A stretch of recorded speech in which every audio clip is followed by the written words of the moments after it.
নমস্কাৰ। জিলিকাব লুইতৰ পাৰৰ এই তৃতীয় খণ্ডলৈ আপোনালোকক স্বাগতম। আমি ইয়াৰ আগৰ খণ্ডত আলোচনা কৰিলোঁ আৰ্টিফিচিয়েল ইণ্টেলিজেন্স বা কৃত্ৰিম বুদ্ধিমত্তানো আচলতে কি? আজিৰ এই খণ্ডত আমি এটা গুৰুত্বপূৰ্ণ প্ৰশ্নৰ উত্তৰ বিচাৰিম। এতিয়াই AI শিকাৰ কিয় জৰুৰী? এই প্ৰশ্নটোৰ উত্তৰ যুৱ প্ৰজন্মৰ বাবে অতি গুৰুত্বপূৰ্ণ। কাৰণ সুবিধা আৰু সুবিধা মানুহৰ কাৰণে ৰৈ নাথাকে। এতিয়া মই আপোনালোকক এটি চৰিত্ৰৰ সৈতে চিনাকি কৰি দিব বিচাৰিছো। তেওঁৰ নাম প্ৰিয়ংকা। তেওঁ থাকে এখন অতি ভিতৰুৱা গাঁৱত। চহৰ গুৱাহাটী, ডিব্ৰুগড় বা যোৰহাট নহয়।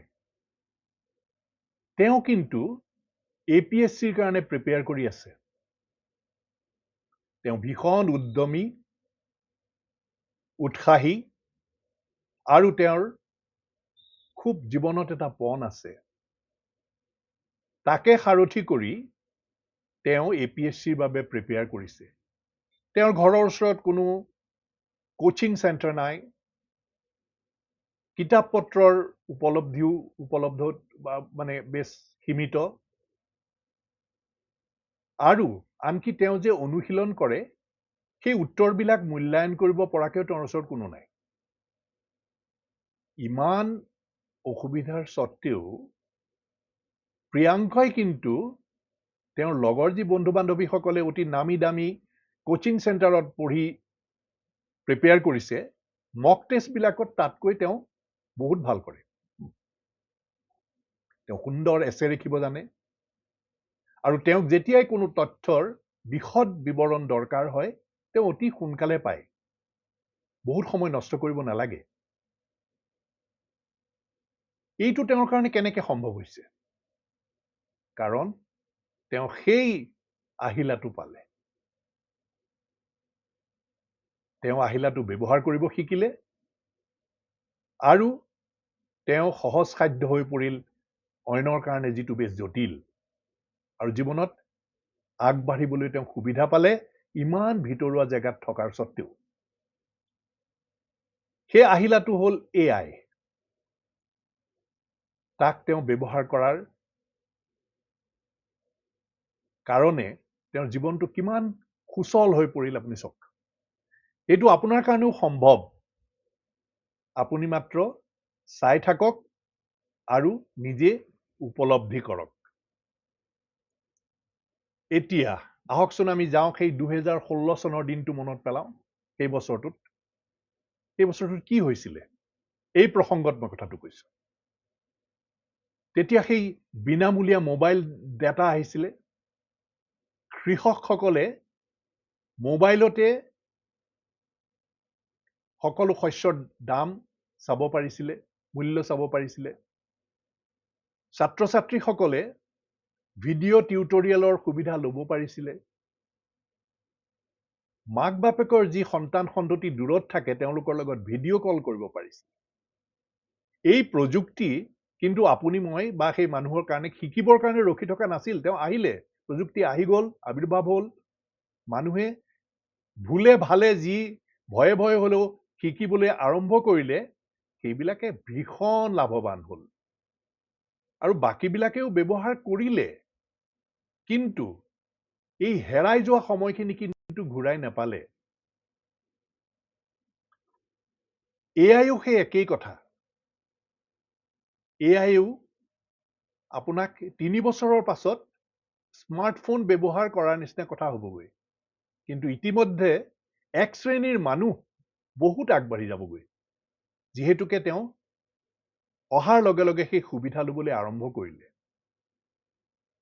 গতিকে এতিয়াও পলম হোৱা নাই। এই সুবিধা আপোনাৰ দুৱাৰ দলিতে আছে। পলম নকৰিব, ইয়াক শিকিবলৈ আৰম্ভ কৰক। ব্যৱহাৰ কৰক আৰু উপলব্ধি কৰক যে জীৱন কিমান সহজ হ'ব পাৰে।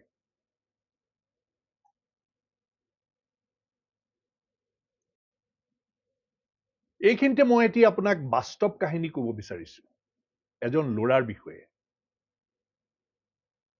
ল'ৰাজনৰ নাম সুহাস গোপীনাথ। তেওঁ বেংগালোৰৰ, মানে এতিয়া আজিৰ বেংগালোৰৰ দৃষ্টিৰে নাচাব, সেই বেংগালোৰৰ সেই সময়ত ইমান উন্নত হোৱা নাছিল। সেই বেংগালোৰৰ চহৰৰ পাৰ্শ্বৱৰ্তী এটা এলেকাত এই সুহাস গোপীনাথৰ জন্ম হৈছিল আৰু ডাঙৰ দীঘল হৈছিল। তেওঁ মধ্যবিত্ত পৰিয়ালৰ ল'ৰা আছিল। তেওঁৰ কিন্তু কম্পিউটাৰত ভীষণ ৰাপ আছিল। কিন্তু কি কৰিব, এটা কম্পিউটাৰ ঘৰত কিনিব পৰাকৈ তেওঁৰ সামৰ্থ্য নাছিল। মই কৈছোঁৱেই তেওঁ মধ্যবিত্ত পৰিয়ালৰ ল'ৰা, আৰু সেই সময়ত কম্পিউটাৰৰ বেছ দাম আছিল। কিন্তু তেওঁ হেঁপাহটোক, সেই জুইকুৰাক তেওঁ নুমাবলৈ দিয়া নাছিল। তেওঁ ওচৰৰ চাইবাৰ কাফেত গৈ কম্পিউটাৰ শিকিব আৰম্ভ কৰিলে, আৰু সেই কম্পিউটাৰ লৈয়ে তাতে তেওঁ বিভিন্ন ধৰণৰ পৰীক্ষা নিৰীক্ষা কৰিলে বেলেগ বেলেগ বিষয়ৰ ওপৰত। কৰি তেওঁ ভুলো কৰিলে, শিকিলেও, চেষ্টা কৰিলে, কৰি বেছ ব্যুৎপত্তি লাভ কৰিলে কম্পিউটাৰ ব্যৱহাৰৰ ওপৰত। আৰু 14 বছৰ বয়সতে তেওঁ প্ৰথম ৱেবছাইটটো বনালে, আৰু 17 বছৰ বয়সত তেওঁ এটা IT কোম্পানী খুলিলে। আৰু সেই সময়ত পৃথিৱীৰ ভিতৰত তেওঁৱেই আটাইতকৈ কনিষ্ঠ, আটাইতকৈ কম বয়সৰ CEO আছিলে যিকোনো কোম্পানীৰ। আপুনি এটা ভাবকচোন, যি বয়সত তেওঁৰ নিচিনা ল'ৰাই মনোৰঞ্জন, খেলা ধূলা এইবিলাকত ব্যস্ত থাকে, তেওঁ কিন্তু এটা বিশেষ দক্ষতা অৰ্জনত তেওঁ মনোনিৱেশ কৰিছিলে। আৰু তেওঁৰ বিষয়ে ৱাশ্বিংটন পোষ্ট, BBC আদিয়ে লিখা লিখি কৰিছিলে, আৰু ৱৰ্ল্ড ইকনমিক ফৰামে তেওঁক য়াং গ্লোবেল লিডাৰ হিচাপে স্বীকৃতি দিছিলে। সুভাষ গোপীনাথৰ এই সাফল্যৰ অন্তৰালত কি আছিল বাৰু? তেওঁ জানো কোনোবা ডাঙৰ চহৰৰ পৰা আছিলে? নে তেওঁ খুব ধনী ঘৰৰ ল'ৰা আৰু বহুত সা সুবিধাৰ ওপৰত ডাঙৰ হৈছিলে? তেওঁতো একো নাছিল। তেওঁৰ ডাঙৰ সম্বল আছিল শিকাৰ হেঁপাহ, অধ্যৱসায় আৰু জীৱনত এটা পণ। আৰু সেই সময়ত ইণ্টাৰনেটো নাছিলে, হাই স্পীড ইণ্টাৰনেটো নাছিলে, mobile data, free mobile data এইবিলাক নাছিলে।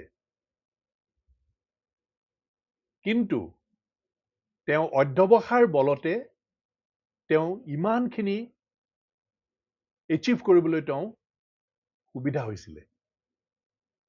আৰু সেই সময়ত যি কম্পিউটাৰ আছিলে, আজি আপোনাৰ হাতত যিটো স্মাৰ্টফোন আছে, এই স্মাৰ্টফোনটো সেই সময়ৰ কম্পিউটাৰত কিন্তু বহুগুণে শক্তিশালী। আৰু আপুনি বুজাই নাই, তাৰ ইমান ফিচাৰ যিবিলাক আছে, আপুনি যদি সেই বিষয়ত সেইবিলাক বিষয়ে জ্ঞান আয়ত্ত কৰে, আপুনি বুজি পাব যে আপুনি কি অস্ত্ৰ লৈ আপুনি হাতত ঘূৰি ফুৰিছে, কিমান শক্তিশালী আপুনি। গতিকে আপোনাৰ হাতত কি বস্তুটো আছে সেইটো ডাঙৰ কথা নহয়, আপুনি তাক কেনেকৈ ব্যৱহাৰ কৰিছে সেইটোহে ডাঙৰ কথা। এতিয়া পুনৰ আমি প্ৰিয়াংকাৰ ওচৰলৈ ঘূৰি যাওঁ। প্ৰিয়াংকাই কি কৰে, কেনেকৈ শিকে? প্ৰিয়াংকাৰ হাতত যিটো স্মাৰ্টফোন আছে, তাত তেওঁ ChatGPT ব্যৱহাৰ কৰে। ধৰক তেওঁ এটা প্ৰশ্ন সুধিলে ChatGPT-ক যে মই APSCৰ কাৰণে প্ৰিপেয়াৰ কৰি আছো, ব্ৰহ্মপুত্ৰ নদী অসমৰ অৰ্থনীতিৰ বাবে কিমান গুৰুত্বপূৰ্ণ সেই বিষয়ে মোক সহজ ভাষাত বুজাই দিয়ক, আৰু লগতে মোক তাৰ মনত ৰাখিবলগীয়া 10টা পইণ্ট দি দিয়ক। চাওক, কেই ছেকেণ্ডৰ ভিতৰত কিমানখিনি তথ্য মোক দিলে, কেনেকৈ বুজাই দিলে গোটেইখিনি কথা। লগে লগে তাৰ পাছতে তেওঁ আকৌ ক'লে ChatGPT-ক যে এই সম্পৰ্কত মোক অনুশীলন কৰিবৰ বাবে 5টা প্ৰশ্ন দিয়ক। ChatGPT-য়ে প্ৰশ্ন দি আছে, তেওঁ উত্তৰ লিখি আছে। প্ৰশ্ন দি আছে, উত্তৰ লিখি আছে। যদি যেনেদৰে উত্তৰ হ'ব লগা নাই, সেয়া ChatGPT-য়ে তেওঁক আঙুলিয়াই দিছে যে এইখিনি আপোনাৰ অলপমান দুৰ্বল হৈছে, এনেকুৱা কৰক, তেনেকুৱা কৰক। আৰু নুবুজা কথাটো তেওঁ বাৰে বাৰে খুজিছে, বেলেগেও বুজাই দিছে। সেইদৰে তেওঁ সকলো জ্ঞান আহৰণ কৰিছে আৰু নিজকে প্ৰস্তুত কৰিছে। তেতিয়াহ'লে চাওক কিমান সুবিধা। আপোনাৰ হাতত আৰু মুঠিতে 24 ঘণ্টাই উপলব্ধ এজন ঘৰুৱা শিক্ষক। কিন্তু সেইটো আমি অনুভৱ কৰিব নোৱাৰো। গতিকে আহক আমি এই সময়খিনিৰ সুবিধা ল'বলৈ বিচাৰো। এতিয়াও পলম হোৱা নাই, দুৱাৰ দলিতে আছে সুবিধা, দেৰি নকৰিব। এতিয়া মই এখন আপোনাক সুন্দৰ সহজ ছবি দেখুৱাব বিচাৰিছো। এটা গ্ৰাফ, আচলতে আপোনালোকে গ্ৰাফ জানি, এইটোক টেকনলজি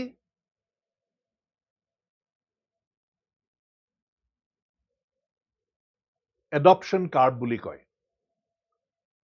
মানে প্ৰযুক্তি গ্ৰহণ কৰাৰ এটা গ্ৰাফ। এই গ্ৰাফটো সব প্ৰযুক্তিৰ ক্ষেত্ৰতেই প্ৰযোজ্য। আৰু এই গ্ৰাফটোৰ যিটো পথ, সেইটো এটাইবোৰ প্ৰযুক্তিয়ে এইটো ফলো কৰে। তাত বিভিন্ন ষ্টেজ আছে। প্ৰথমতেই ধৰক এই প্ৰযুক্তিবিলাক কি হয়, প্ৰথমতে খুব কম সংখ্যক মানুহে ব্যৱহাৰ কৰে। তাৰ পাছতে আহে এটা বৃহৎ সংখ্যক গোট, সেইটোকে কয় আৰ্লি মেজৰিটি ষ্টেজ। তাৰ পাছত আহে লেট মেজৰিটি ষ্টেজ, আকৌ কম মানুহ আহে, শেষত সকলোৱে ব্যৱহাৰ কৰে। এতিয়া প্ৰশ্ন যদি আপুনি কৰে আপুনি কোনটো ষ্টেজত আছে, আপুনি এতিয়াও সেই আৰ্লি মেজৰিটি ষ্টেজতে আছে। গতিকে পলম নকৰিব। কাৰণ কি হয়, এইবিলাক আজিৰ পৰা যদি আপুনি যদি ৰৈ থাকে, এই টেকনলজি আপুনি যদি 3 বছৰৰ পাছত দেখিব স্মাৰ্টফোনৰ নিচিনাকে সবেই জানিব। কিন্তু আপুনি যদি এতিয়াই নিশিকে, এই টেকনলজি আজিকালি কি হয়, খুব ক্ষিপ্ৰ গতিৰে আগবাঢ়ি যায়। তেতিয়ালৈ সি বহুত পুৰণা হ'ব। হয়তো আপোনাৰ এনেকুৱা হৈ যাব, it will be something like আপোনাৰ একেবাৰে কি এইটো বান্ধা যুগৰ বস্তুৰ নিচিনা হৈ যাবগৈ 3 বছৰৰ পাছত। নতুন টেকনলজি ওলাব। ইতিমধ্যে এক শ্ৰেণীৰ আপোনাৰ বন্ধু হওক, সেই সময়ৰ সমসাময়িক হেৰিয়েই হওক, বহুত আগবাঢ়ি গুচি যাব। কিন্তু আপুনি কাকো দোষ দিব নোৱাৰিব, কাৰণ এইখিনি সময় আপুনি ব্যৱহাৰ নকৰাৰ কাৰণে, বা আপোনাক কোনোবাই সজাগ কৰি নিদিয়াৰ বাবেই হওক। আৰু ডাঙৰ কথাটো কি জানেনে, আজিকালি অকল কলেজৰ ইউনিভাৰ্চিটি ডিগ্ৰী দিয়ে আপোনাৰ সংস্থাপন লাভ পোৱাটো সহজ নহয়। আজিকালি কি হয়, আজিকালি সবেই বিচাৰে আপোনাক মূল্যায়ন কৰিব আপুনি কি দক্ষতা অৰ্জন কৰিলে। পঢ়া শুনা কৰিলে ভাল হ'ল, লাগিবই, সেইটো বেছ লাইন ৰিকুৱাৰমেণ্ট, পঢ়া শুনা লাগিব। কিন্তু আপুনি ক'ৰবাত যে ফাৰ্ষ্ট ক্লাছ পাই গ'লে আপুনি এটা কোম্পানীত ভাল চাকৰি পাব, সেই দিনটো কিন্তু মই স্পষ্ট কৈছোঁ, সেই দিনটো গ'ল। আপোনাৰ মূল্যায়ন হ'ব আপুনি কি জানে, কিমান জানে, কি দক্ষতাত আপোনালোক সকলোৱে এতিয়া অন ডিমাণ্ড স্কিল বুলি কয়, যিটো বিচাৰিছে এতিয়াৰ সমাজখনে। বিভিন্ন স্তৰত যি স্কিল, দক্ষতাৰ প্ৰয়োজন আছে, সেইটো আহৰণ কৰিবলৈ যত্ন কৰক পঢ়া শুনাৰ লগে লগে। নহ'লে এটা ভয়ংকৰ পৰিস্থিতি সন্মুখীন হ'ব লাগিব পাছত। একো ভয় কৰিবলগীয়া নাই, মই সজাগহে আপোনালোকক কৰি দিছোঁ। মোৰ শব্দটো কোৱা ভুলো হ'ব পাৰে, কিন্তু সজাগ কৰি দিছোঁ এইটোৱেই যে আপোনালোকে দক্ষতাটো অৰ্জন কৰিবলৈ চেষ্টা কৰক। আৰু সেই বিষয়ে আপোনাক জ্ঞান দিব এআই। আপোনাক এআই সুধিলেই আপুনি যদি যেনেধৰণে প্ৰশ্নটো কৰিব বিচাৰিছে আপুনি কৰক, আৰু তেওঁৰ পৰা আপুনি বহুত উত্তৰ পাব। তেওঁ হয়তো আপোনাক 10টা উপায় দিব, আপুনি তাৰ পৰা আপোনাৰ মনঃপুত যিটো, সেইটো আপুনি গ্ৰহণ কৰক। আহক এতিয়া আমি এটা সৰু অনুশীলন কৰোঁ, 15 মিনিটমানৰ কথা। একো ডাঙৰ পৰীক্ষাও নহয়, আপোনাৰ নিজে নিজে কৰিব পাৰে। হাতত স্মাৰ্টফোনটো খালি থাকিলেই হ'ল। আপুনি ChatGPT খোলক, chat.openai.com, তালৈ যাওক, খুলিব নহয়। আৰু একাউণ্টটো আপুনি খুলি লওক। এটা আপোনাৰ ইমেইল আইডিটো দিলে একাউণ্ট। মোক জেনেৰেল ষ্টাডিজৰ ওপৰত এসপ্তাহৰ পঢ়াৰ এটা প্লেন কৰি দিয়ক। যদি আপুনি এজন ছাত্ৰ, আপুনি আপোনাৰ কোনোবা বিষয়ৰ এটা বিশেষ অধ্যায়ৰ বিষয়ে আপুনি জ্ঞান লাভ কৰিব বিচাৰিছে বা বুজিব খুজিছে, সেইমতে আপুনি প্ৰশ্ন কৰক, আপোনাৰ ভাষাতে প্ৰশ্ন কৰক, অসমীয়াত কৰক বা ইংৰাজীও আপুনি সাংঘাতিক কিবা ইংৰাজী লিখি প্ৰশ্ন কৰিব নালাগে, বুজি পোৱাকে আপুনি ইংৰাজী এটা লিখিয়ে কৰক বা হিন্দীতে কৰক, কৰিলে আপুনি উত্তৰ পাব। আপুনি যদি ব্যৱসায়ী, আপুনি সুধিব পাৰে যে মোৰ এই ব্যৱসায় মই কৰোঁ, যি ভাষাতেই হওক, অসমীয়া, বেংগলী, হিন্দী, যি লেংগুৱেজতে আপুনি কৰে, কওক যে মই এই ব্যৱসায় কৰোঁ, এই বিষয়ে মোক সংক্ষিপ্তকৈ এতিয়া আপোনাৰ ভৰসা, ইয়াৰ ওপৰত ভৰসাটো বাঢ়ি যাব আৰু আপুনি তাক এৰিব নোৱাৰিব। মই মহাবাহু ব্ৰহ্মপুত্ৰক দেখিলে, এই মহাবাহু ব্ৰহ্মপুত্ৰ বয়ে আছে, অনৰ্গল বয়ে আছে, দিন নাই, ৰাতি নাই, বছৰ নাই, ৰ'দ নাই, বতাহ নাই, ধুমুহা নাই, একোতে নাই, বয়ে আছে। কিন্তু বৈ থাকোঁতে তেওঁ পাৰৰ জনক তেওঁৰ পৰিচয় নিবিচাৰে, তেওঁৰ কাৰণে সকলো সমান। এআইও ঠিক একেই। এআইয়ে কাৰো পৰিচয় নিবিচাৰে, আপুনি ধনী নে দুখীয়া নে গাঁৱৰ নে চহৰৰ নে কি কৰে আপুনি, এইবোৰ একো নুসুধে।